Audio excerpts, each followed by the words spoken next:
Hello guys, for today's video ay busy ako kasi Chinese New Year, so maghanda kami kahit konti lang kasi and every year naghanda yung ano ko amo para sa celebrate for Chinese New Year. So naghiwa ko sa mga pagsangka pagluluto, ayun, tapos na ako maghiwa. Tapos anong gagawin ko pa?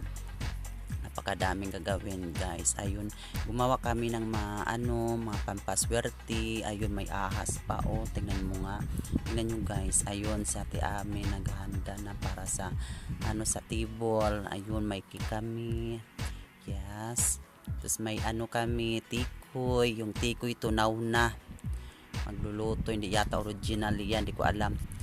Tapos ayun, may mga kami, ayan, nilagay ko na sa lamisa yung mga pananda. Ayun, may prutas para kailan may matamis para sweet. Ayun, oh, ayan na, tapos na. Tapos kakainan na kami muna. Ayun, ang gandang daming kahit marami yon, lang siya, unti-unti lang na mga anda-andaan, sakto lang sa pamilya nila, para sa amin. So for today's video ay ikot-ikutin ko yung video. Tingnan mo nga guys, may dragon dito, oh. Hindi ko alam kung ano ba yun, kung ahas ba yun o bulati. So ayan na guys, for today's is bunga-bunggahan, kahit konti lang. Ayan, picture muna silang ganda ng mga costume nila, oh. Naka t-shirt lang ako, it's okay. Tapos ang ganda,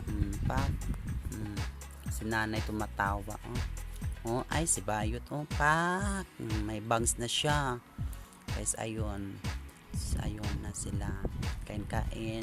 Pagkatapos nagbibigay na siya ng hampaw ba yun, na may laman ng pera, kahit konti, mga barya. Ayun, tuwang-tuwa ang Bayot, ay diba. For today's video ay babay na ako kasi ang dami ko pa ligpitin, magano pa ako maghugas guys. Thank you so much for watching.